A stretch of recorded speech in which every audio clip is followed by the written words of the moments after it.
It is better to be feared than loved, if you cannot be both. Machiavelli's warning cuts sharper than steel because it exposes the hidden weakness inside blind goodness. You live in a world where people praise kindness, yet behind closed doors they exploit it. The enemy is not generosity itself, but the illusion that it will protect you. On the battlefield of power, mercy without strategy is like a general laying down his sword before the first strike. Most people believe kindness guarantees safety, but reality teaches otherwise. In workplaces, families, and friendships, those who never set boundaries find themselves drained, overlooked, and replaced. You must learn that respect is not born from constant agreement. It is forged when you stand firm. Weak: I'll do whatever you want. Strong: here is what I can offer. Weak: sorry for existing. Strong: thank you for waiting. Weak: I hope this is okay. Strong: this is how we will proceed. Words frame reality. Speak from sovereignty, not from fear. History offers proof. Leaders who clung to goodness without edge invited ruin. Machiavelli observed that rulers who relied solely on love fell quickly when fortune turned. When loyalty is based only on affection, it dissolves the moment hardship arrives. Men remember lost property more bitterly than lost relatives. Mercy is respected only when it is balanced by the possibility of punishment. This is not cruelty, it is clarity. You do not owe endless compliance to those who would devour your patience the instant it appears infinite. Picture a ruler who leaves the gates of his city open, believing his trust will inspire honesty. At first, citizens praised his virtue, yet soon enemies march through unopposed, looting what they desire. His mistake was not kindness itself, but unguarded kindness. The same happens in daily life, when you give without measure, when you apologize without cause, when you seek approval without limit. You invite those around you to test the walls of your castle. And if the walls are paper, they will break. Your task is simple but demanding. Guard your goodness as you would guard a sword. Offer it with precision, not surrender. Extend kindness when it reinforces your rule, not when it weakens your throne. When someone challenges your decision, respond with calm command, not defensiveness. Do not explain endlessly. State your stance once with clarity, then let silence sharpen the edges. Authority does not shout, it is felt in presence. Control begins when you no longer hand over power in the name of being liked. Carry this law into every arena of your life. Goodness must serve you, never rule you. When mercy is backed by strength, it is admired. When mercy stands alone, it becomes an invitation to be used. Remember the battlefield, remember the throne, and let this mantra seal itself in your mind. Appear good, but never defenseless. Machiavelli observed that rulers who relied only on being loved often met ruin, while those who balanced fear with respect held their thrones. The lesson is clear: goodness cannot rule alone. Used strategically, it attracts allies and fosters trust. Used blindly, it binds you in chains. A sovereign who bows to the demand of appearing good at all costs is not sovereign at all. He is ruled by the very subjects he seeks to guide. To sit on your throne with strength, you must command goodness as you would a disciplined soldier, not allow it to dictate the laws of your reign. Modern psychology reinforces this warning. Research often shows that overly agreeable personalities are more likely to be overlooked for leadership roles or taken advantage of in negotiations. The person who always yields is seen not as generous but as expendable. You may recognize this pattern in daily life. The colleague who never says no becomes the default burden bearer. The friend who cannot assert a boundary becomes the one everyone interrupts. In truth, kindness without boundaries ceases to look like virtue and begins to look like weakness. Respect is not lost because you were unkind. It is lost because you were unguarded. Picture your mind as a fortress. The walls are strong, the towers high, yet the gate is left open because you believe others will honor your trust. First, citizens cheer your openness. They call you noble, but soon opportunists slip through, unchallenged, and carry away what is most precious. The fortress does not fall from lack of walls, but from misplaced faith in the goodness of others. Your mind operates the same way. Guard the gate. Do not mistake leaving it open for generosity. Generosity has value only when it flows through a defended gate. Even when disagreement arises, hold your ground with calm authority. If someone challenges your decision, do not argue endlessly or collapse into defense. State your position once firmly and let silence do the rest. A true ruler does not raise his voice to prove strength. His composure alone signals that he cannot be swayed by pressure. Authority is not a loud proclamation. It is the unshaken presence that others feel in the room. Train yourself to respond not with justification, but with steady resolve. Guarding against poisoned goodness requires daily vigilance. Every decision is a chance to either rule your mind or surrender it. If you let kindness sit as king on your throne, it will enslave you. If you place it as a servant, it will defend you. The throne of the mind belongs only to you. Do not yield it. Not to fear, not to flattery, and not to the temptation of blind virtue. Master your goodness, or it will master you. Remember this command. Goodness serves the throne, but it never rules it. The morning is a battlefield. The moment you rise, the tone of sovereignty is set. If you enter the day with softness, you hand away the first move. If you step into it with sharpness, you claim the high ground before anyone else moves their pieces. A ruler who greets dawn with discipline commands the day. A ruler who greets it with distraction invites defeat. Your mind is the throne, but the morning is the field on which your authority is tested. Psychology shows that the first hour after waking has a disproportionate influence on decision-making, self-control, and direction. This is known as priming. What you do immediately upon rising signals to your mind whether you will lead or follow. If you reach for your phone, drowning yourself in endless feeds, you have already surrendered. You begin your day reacting, not ruling. Contrast this with the deliberate sovereign who sharpens his presence through clarity, whether it is writing, reflection, or physical movement. He primes his mind for command, not compliance. The general who reviews his maps before the march secures the strategy that dictates the entire campaign. Modern weakness reveals itself in how mornings are wasted. Too many begin their day craving comfort instead of control.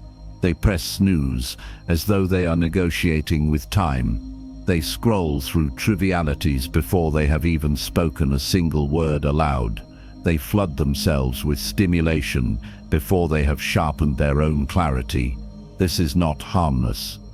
It is the equivalent of a soldier leaving his armor on the ground while wandering the camp unarmed. The first hour determines whether you are sovereign or subject for the rest of the day.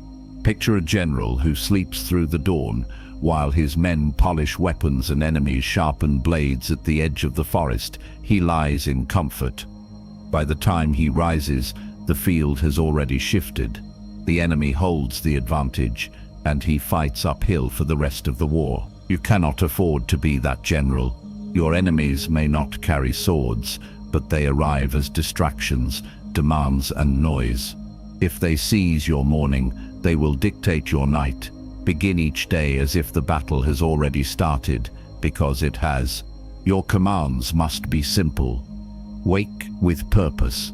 Move before the world moves you. Guard the first hour as you would guard your gates. Replace passive rituals with active ones. Weak, I'll check messages to catch up. Strong, I will set my direction before I hear theirs. Weak, I need comfort before I can start. Strong, I will face discomfort to sharpen my will. Weak. I'll see where the day takes me. Strong. I will take the day where I choose to go. Language frames action. Rule your tongue, and you rule your hours. If someone challenges this stance, saying it is unnecessary discipline, respond calmly. Do not argue about why you rise early or protect your focus. Simply state, "This is how I secure control of my day." Say no more. Authority does not plead for agreement. It speaks once and then acts. The battlefield does not wait for consensus, and neither should you. Every dawn is an opening move. The field is either seized or surrendered. Those who waste it are forced to play catch-up, scrambling under pressure. Those who seize it dictate the terms. Your sovereignty is tested when the alarm sounds, not when the meeting begins. Remember this law: win the morning or lose the throne. Silence is a weapon. Goodness often speaks too much, bleeding power through apologies, explanations, and noise. The one who learns to hold still, to speak less, and to restrain his tongue commands far more than the one who tries to be endlessly agreeable. Words are arrows. If you fire them carelessly, you empty your quiver before the battle begins. If you release them with precision, you strike once and shift the entire field. Power is not in being the loudest. It is in knowing when to remain quiet. History remembers leaders who commanded with fewer words. Some rulers built entire reigns on presence, not speeches. Their silence was not weakness, it was control. When a sovereign chooses his words sparingly, each one carries weight. The room leans forward to listen. The throne is reinforced by what is unsaid, as much as what is declared. Machiavelli noted that appearances matter, and restraint creates the impression of thoughtfulness and strength. Speaking less signals discipline. Discipline signals power. In modern life, silence is often abandoned. People overshare details of their lives, over-explain decisions, and apologize for existing. This is not kindness, it is surrender. Weak. Sorry, I just wanted to add something small. Strong. Here is my input. Weak. I hope this makes sense. Strong. This is my conclusion. Weak. I didn't want to upset anyone. Strong. This is the direction we will take. The language of niceness bleeds authority. The language of clarity secures it. Stop drowning others in explanations. State your stance, then hold it with calm confidence. Picture the predator. The lion who waits in silence gains more than the sheep who bleats for comfort. Stillness sharpens advantage. Noise reveals position. When you remain composed, you see more, hear more, and move only when the strike is certain. A predator that rushes wastes energy and exposes itself. A predator that waits in silence is feared, even before it moves. You must become that presence in every arena of life, at work, in conflict, in negotiation. Let others reveal themselves while you remain steady. When challenged, do not rush to fill silence with nervous words. If someone disagrees with your stance, acknowledge it briefly and stand firm. For example, if a colleague questions your decision, respond simply, "I understand your view, here is mine." Then stop. Do not spiral into long justifications. Do not try to win favor by bending. Your silence after clarity signals authority more than endless argument ever will. The throne is defended by composure, not by chatter. The tactical command is direct. Guard your words as you guard your fortress. Speak less than you know. Stop apologizing for clarity. Replace nervous noise with still presence. Restrain the urge to explain yourself endlessly. Let others fill the silence while you conserve your strength. In the battlefield of power, Silence is armor and silence is blade. The more you control it, the more others bend toward it. Remember this law: silence is presence and presence is power. The illusion of universal goodness is a weakness that must be cut away. If you believe that being endlessly virtuous will secure loyalty and respect, you walk toward your own downfall. Power is not preserved by trying to please everyone. Power is preserved by eliminating the habits, people, and beliefs that drain it. To rule yourself, you must practice ruthless elimination. The throne cannot hold if it is surrounded by parasites, feeding on your desire to appear endlessly good. History shows that strong leaders understood this law. They purged weakness from their courts, not out of cruelty, but out of necessity. A sovereign who kept flatterers or cowards close was soon betrayed. Machiavelli wrote that men more quickly forget the death of their father than the loss of their property.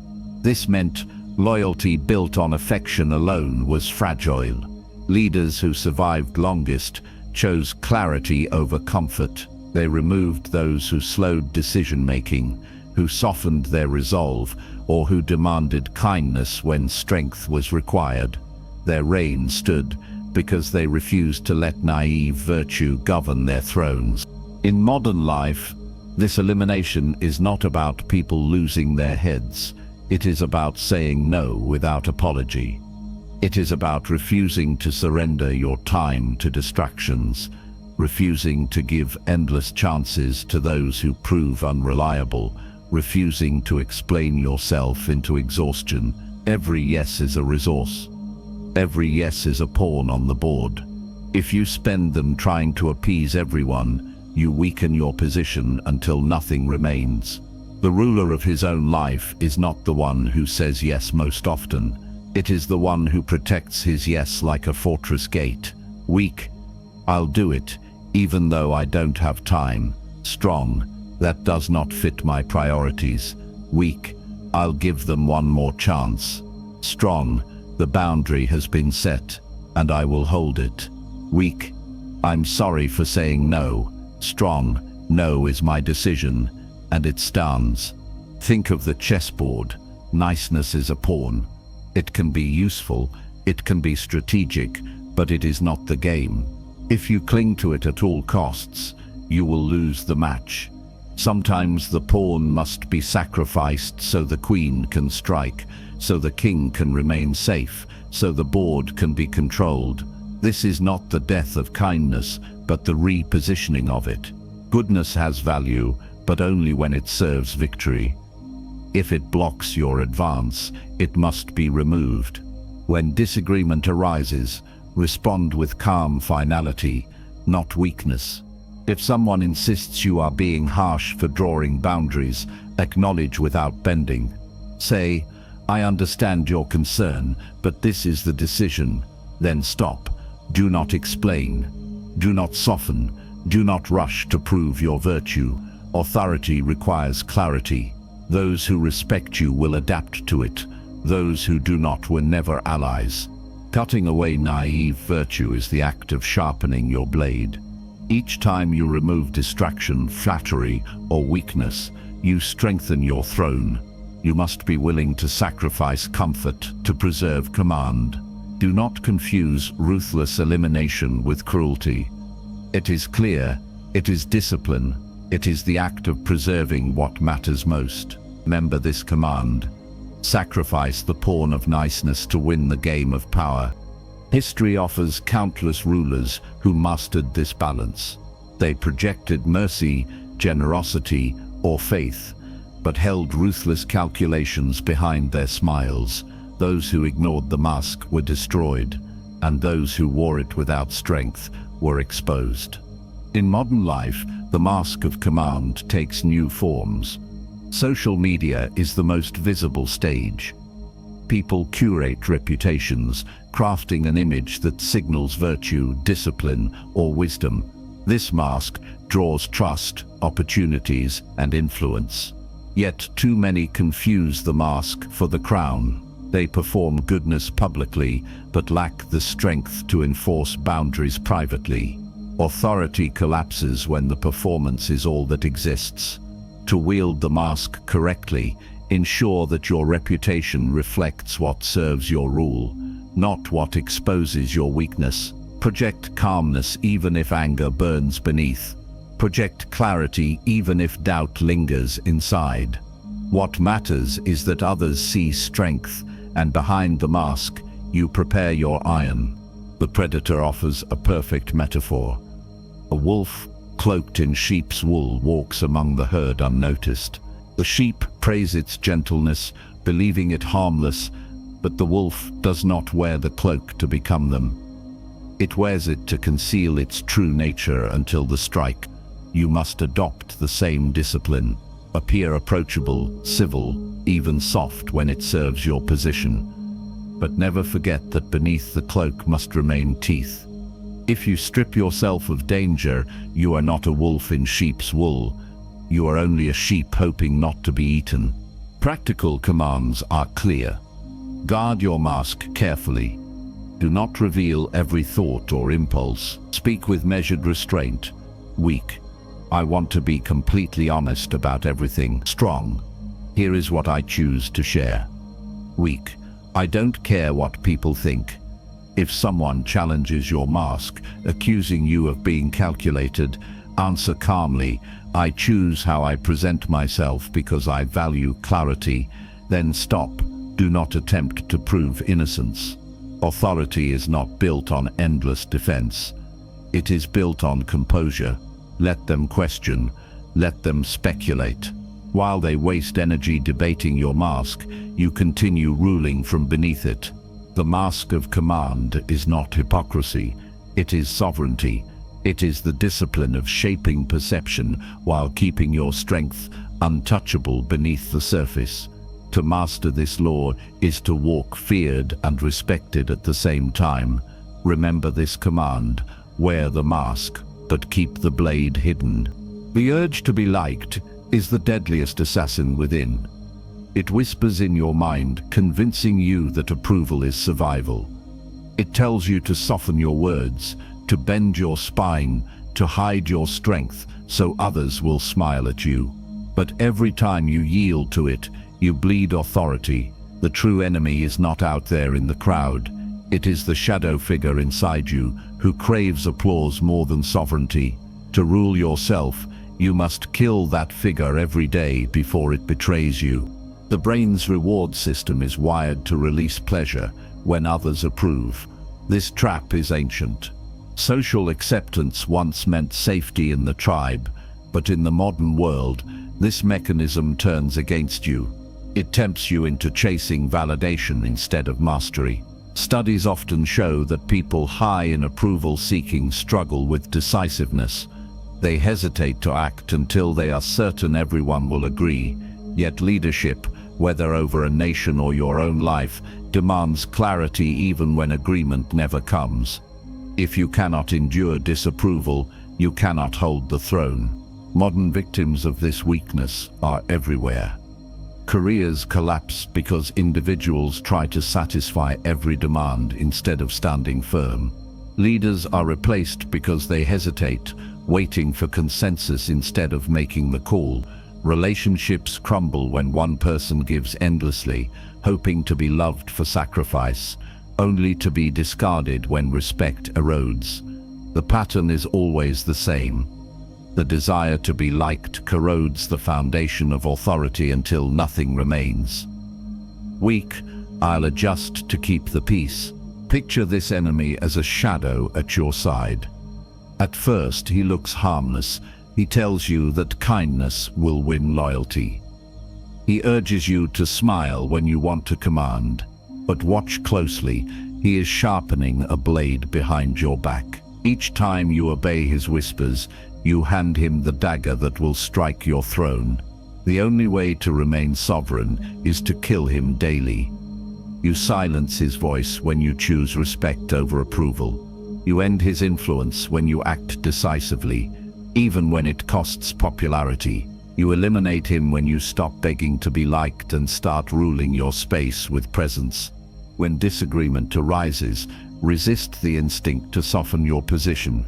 If someone challenges your decision, state it clearly once, then hold silence. For example, if a colleague pushes back, you say calmly, "I understand your point, but we are moving forward this way." Then stop. Do not drown in justification. Do not scramble to regain their approval. The assassin thrives in those extra words. The assassin dies in the stillness of unwavering command. The discipline is relentless. Each morning, the shadow wakes with you, waiting to be fed. You kill him by denying him. You kill him by choosing sovereignty over applause, clarity over compliance, strength over softness. This is not cruelty, it is survival. To lead yourself, you must assassinate the part of you that kneels to the crowd. You cannot destroy the world's hunger for your compliance, but you can destroy your hunger for their approval. Remember this law and carve it into your mind. Kill the need to be liked, or it will kill your throne. Goodness without force behind it is weakness disguised as virtue. A throne defended only by kindness is a throne already marked for conquest. You must feed the wolf within, the part of you that embodies controlled aggression, or else you will be prey for those who have no hesitation in striking first. This does not mean living in cruelty. It means ensuring that every act of mercy is backed by the visible presence of power. Without the wolf, goodness is hollow. With the wolf, goodness commands respect. History shows that rulers who endured were those who mixed mercy with brutality. Machiavelli wrote that it is better to be feared than loved when you cannot be both, because fear is within your control while love depends on others. Leaders who practiced only kindness lost their thrones when fortune turned. Those who balanced mercy with decisive punishment inspired loyalty that was not merely emotional but practical. Cesare Borgia, for example, used calculated severity to consolidate fractured territories.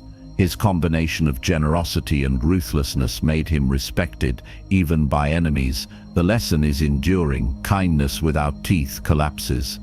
Kindness sharpened by the possibility of consequence holds power. In modern life, the wolf must be fed through assertiveness. Negotiation rewards the one who is willing to say no, to walk away, to enforce terms. Leadership rewards the one who can be approachable, yet unyielding when standards are tested. Relationships reward the one who can show care without surrendering all self-respect. Weak. I don't want to upset anyone, so I'll agree. Strong. I hear your view, but this is the boundary. Weak. I hope this works for everyone. Strong. Here is the direction we will take. Weak. I'll compromise again to avoid conflict. Strong. I've compromised enough, and the line is here. These are not statements of cruelty, they are acts of sovereignty, the wolf defending the gate of the throne. Picture the wolf chained beside your throne. It is not always unleashed. It does not devour without reason, but its presence is undeniable. Everyone in the room knows it exists, knows it can be released at any moment. That awareness alone commands respect. Without it, you sit surrounded by those who believe they can take what they want. Controlled aggression is not constant violence. It is disciplined readiness. It is the balance of mercy and menace, ensuring that when you extend kindness, it is valued, not exploited. When disagreement comes, respond with a calm edge, not apology. If a colleague or subordinate pushes against your stance, say firmly, "I respect your position, but the decision is made." Then stop. Do not scramble to soften. Do not dilute your authority with endless explanations. The wolf is not revealed by snarling, but by presence. Others must sense the strength behind your words, even if you remain composed. Remember this law: mercy commands respect only when the wolf stands behind it. Life is not prayer, it is chess. Goodness may be noble, but on the chessboard of survival it cannot be your only strategy. A pawn of kindness may open a door, but it must also be ready for sacrifice if it blocks the greater path. The throne is not defended by sentiment. It is defended by the ability to choose positioning over appearance, strength over approval. You must treat goodness as a tool to be played, not as the crown itself. History reveals this pattern clearly in the power struggles of Italian city-states. Rulers who tried to govern solely by virtue often lost their territories to cunning rivals who treated appearances as pieces on the board.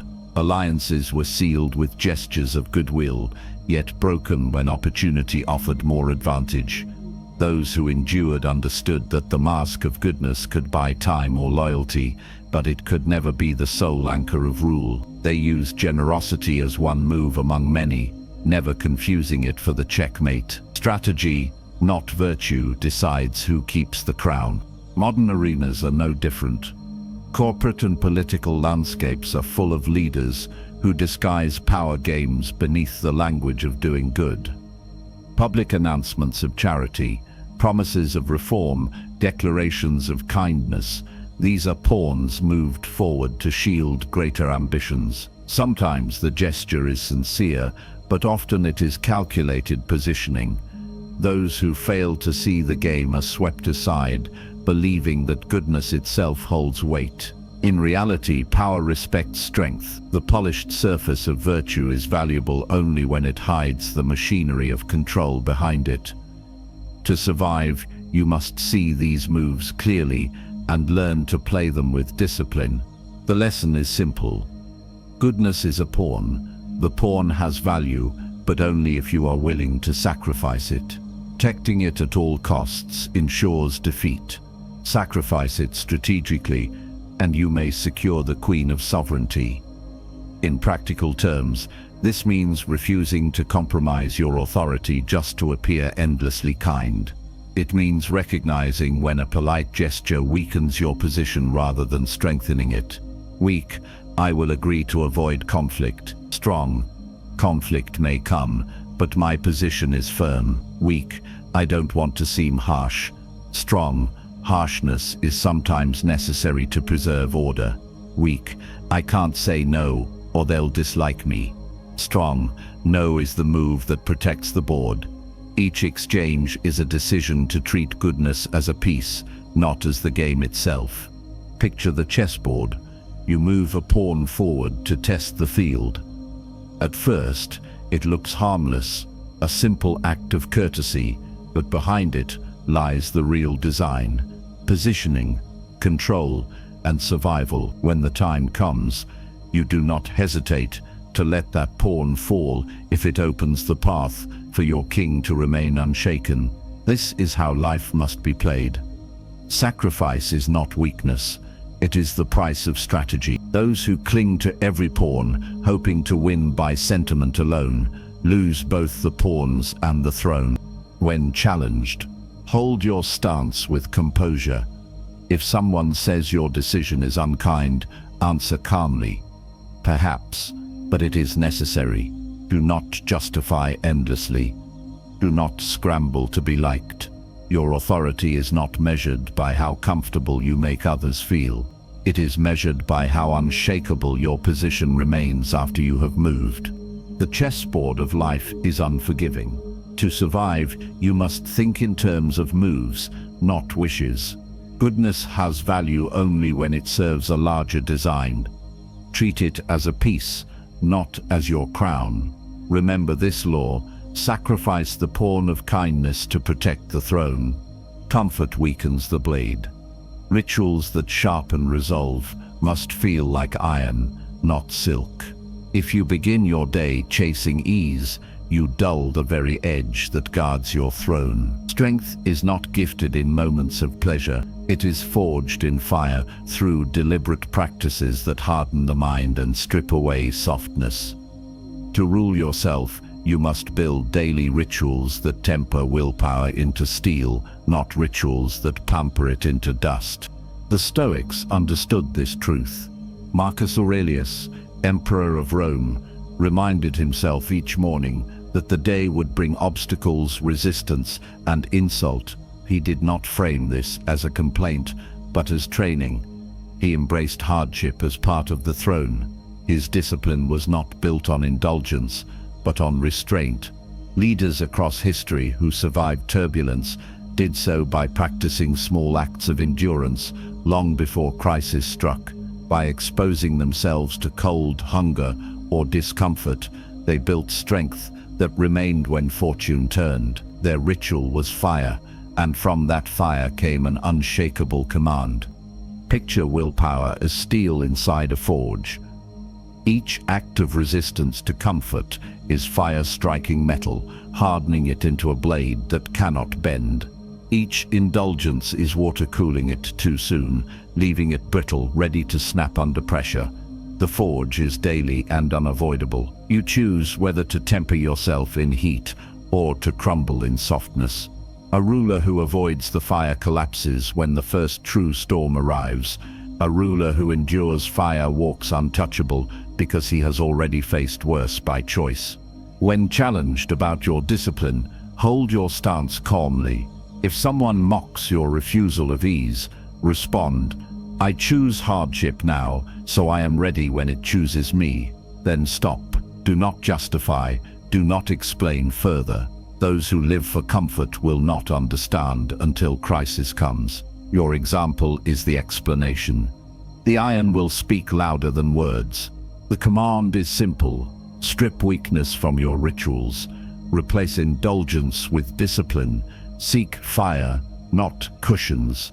Guard your habits like a king guards his fortress gates. Do not confuse pleasure with strength. Do not let softness corrode your throne. The throne survives only when you sharpen it daily. Comfort may tempt you, but it cannot defend you. Fire. Remember this law. Forge your will in fire, or watch it break in battle. Machiavelli observed that rulers who balanced mercy and cruelty endured longer than those who clung to one extreme. A prince who governed only with generosity was destroyed when fortune shifted. A prince who ruled with only brutality faced rebellion and collapse. But the sovereign who combined the two, who extended kindness when it brought loyalty and enforced severity when it preserved order, stood untouchable. The lesson is timeless. Goodness is powerful only when it is a tool, not a master. Survival belongs to the ruler who decides when to show a soft hand and when to reveal the iron fist. In modern life, untouchable leaders follow this same principle. They do not deny empathy, but they never let empathy undermine authority. They can listen carefully and still enforce boundaries. They can show understanding without giving away control. In negotiation, they may offer concessions, but only when those concessions strengthen their long-term position. In leadership, they reward loyalty, but do not excuse betrayal. The untouchable figure is respected not because they are endlessly kind, but because their kindness is backed by strength. Weak. I hope this keeps everyone happy. Strong. This decision protects our mission. Weak. I want to be seen as fair. Strong. I will enforce fairness even if it offends. Weak. I just want peace. Strong. I will create order, and peace will follow. Each shift is the difference between being ruled by appearances and ruling through authority. Picture the throne. The king sits above mercy, not beneath it. Mercy lies at his side like a dagger, sharp, concealed, used only when it secures his reign. Those around him see his calm presence and believe in his fairness, yet they also sense the blade resting at his hand. That awareness prevents exploitation. The sovereign is free to give kindness, because it is known that he is capable of withdrawing it. Goodness becomes a privilege granted, not an entitlement demanded. This is what makes him untouchable. He cannot be manipulated by the fear of being disliked, nor controlled by the pressure to appear endlessly virtuous. When someone questions your stance, hold steady with balance. If accused of being too severe, say calmly, mercy has its place, and so does discipline. Then stop. Do not justify endlessly. Authority does not need to apologize for its balance. The untouchable figure speaks once, then allows silence to carry the weight of his presence. Those who understand will respect it. Those who do not were never allies of strength. The path to becoming untouchable requires daily vigilance. Goodness must serve your will, never replace it. You must practice authority that combines care with consequence, empathy with enforcement, presence with power. When you achieve this balance, no one can bend you with praise and no one can break you with criticism. You rise above the need to be loved and beyond the fear of being feared. You become sovereign in the truest sense. Remember this command: sit above mercy and rule with strength untouchable. It is better to be feared than loved if you cannot be both. With these words, Machiavelli exposed the dark crown that separates the sovereign from the servant. Power is not sustained by goodness alone, nor by cruelty alone. It is forged in the balance between mercy and fear, between the torch that lights and the sword that defends. This is the final convergence of every lesson.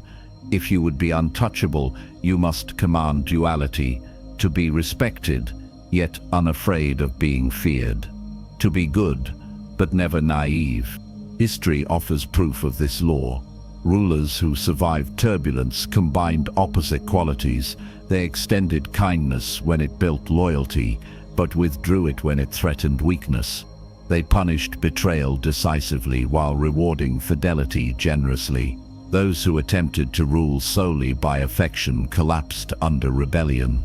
Those who ruled solely by fear collapsed under hatred, but those who fused the two, who wore the mask of virtue while keeping the blade ready, endured the longest.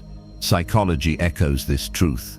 People admire those who project empathy, but they obey those who demonstrate boundaries. Respect is born not in endless accommodation, but in the ability to say no, to enforce consequence, and to hold steady when approval is denied. In modern life, this balance is no less critical. Leaders who lean entirely on being liked find their authority corroded. They are easy to manipulate, quick to fold under pressure, and constantly seeking validation. Yet, leaders who rely only on harshness are avoided, resisted, and eventually removed. The untouchable figure combines the two. They communicate clearly, show consideration, and treat others with dignity. But beneath that posture lies an unshakable readiness to enforce standards. Weak. I hope this decision makes everyone happy. Strong. This decision serves the mission and it stands. Weak. I don't want to upset anyone. Strong. I accept that some may be upset, but clarity is more important. Weak. I just want to be fair. Strong. Fairness means rewarding loyalty and punishing betrayal equally. These are the words of someone who holds both torch and sword, not as decoration but as instruments of rule. Picture the ruler at the gates of his city. In one hand, he holds a torch, casting light across the faces of his people. It warms them, reassures them, and draws them closer. On the other hand, he holds a sword, visible enough that no one doubts its presence. The torch represents mercy, generosity, and goodwill. The sword represents consequence, strength, and authority. If he drops the torch, the city is consumed by fear and alienation. If he drops the sword, the city is consumed by chaos and exploitation. Only by holding both does he remain sovereign, respected and feared, yet never trapped by either. This duality must be practiced daily. In small decisions, you choose when to extend patience and when to enforce boundaries. In larger battles, you choose when to forgive and when to punish. Each choice strengthens your crown. The sovereign who leans too far in either direction hands the throne to others, but the one who balances both stands untouchable. Even in disagreement, this balance commands respect. If someone challenges your decision, answer calmly, "I value your view, but this course is final." Say it once, then stop. You have extended the torch by acknowledging their voice, and you have wielded the sword by enforcing the boundary. That is duality in action. The dark crown is not a single act. It is a state of mastery.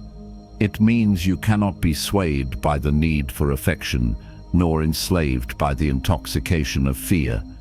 It means you give goodness without being exploited and enforce consequence without becoming cruel. It means you walk into every room as both light and blade, so that others cannot reduce you to one. You must become the figure who inspires trust, but also hesitation, the one whose presence carries both comfort and danger. Do not confuse this with deception. It is not performance for its own sake.